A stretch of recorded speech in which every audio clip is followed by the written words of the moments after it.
But before you cut into your fabric, make sure to wash it first and press it.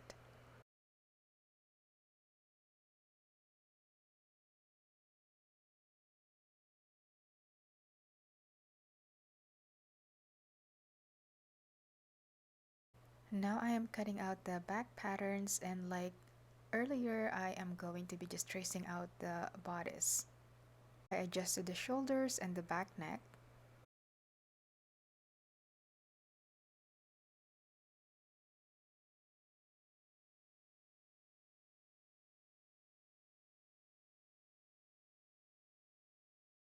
And these are all the back patterns, and I also marked them. So I'm going to stitch them on along the princess seam. Right sides of the fabrics are facing just like this.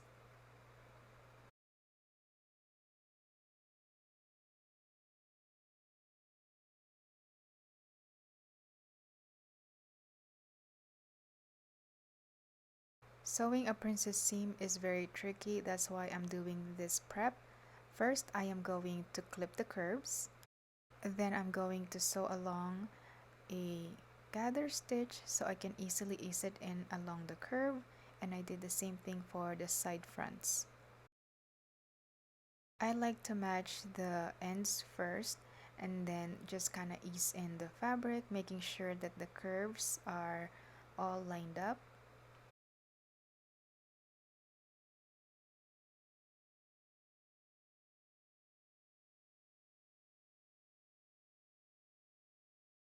Then I will do a base stitching across here just to make sure that it will look good. Once I am satisfied, I am going to go back again and stitch it using a regular stitch.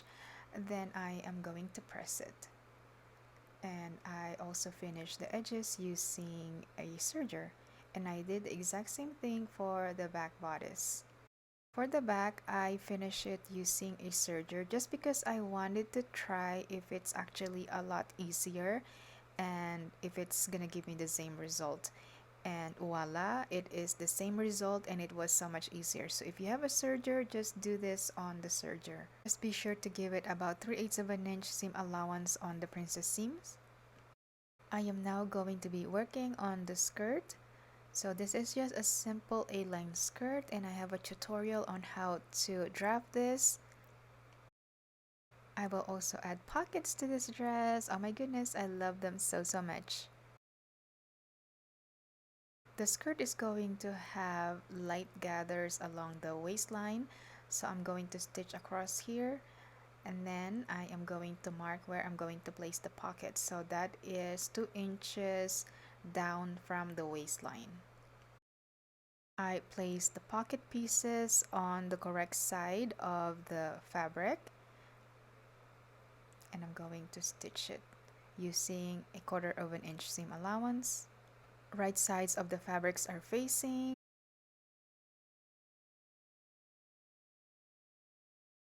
Then I'm just going to sew it down.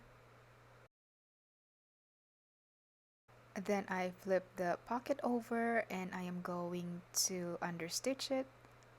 Be sure that the seams are resting on the pocket side. I lightly gather the skirt panel to match the waistline of the bodice. I find the center fold and then I'm simply going to distribute the gathers evenly. I don't normally construct my dresses this way. I tend to complete the skirt first, then sew it at the waistline, but because it has pockets, I decided to do it this way, and plus it makes the gathering a lot easier. So now I'm just going to stitch across the waistline, and I will repeat the same thing to the back skirt panels.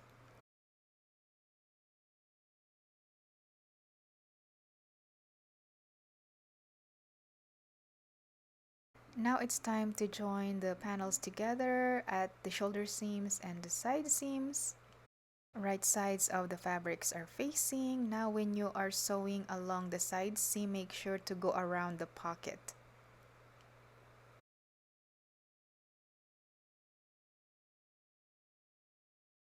When sewing around the pocket, just take your time and lift up the presser foot once you get to the curve.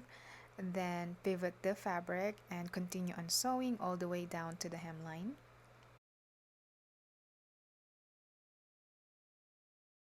Then I will join it at the shoulder seams. By the way, in the beginning, my vision was to create a simple dress, but this dress is nothing but simple. Let me tell you, I had to fix the princess seam so many times, and I also had to fix the armholes because it stretched out because I was like fiddling around the princess seams and it stretched that area. That's why don't forget to stay stitch the arm side before you even begin sewing. That's just my lesson learned for this project. Now I am working on the lining. This was a last minute decision. I didn't realize that the pink fabric is a little thin. All the pattern pieces for the bodice are the same. The skirt is a little different because it's not going to be gathered as much as the pink fabric because I don't want to add bulk to the dress. So this is how I get rid of it. As you can see, it's not as gathered. Plus the skirt is shorter and there are no pockets.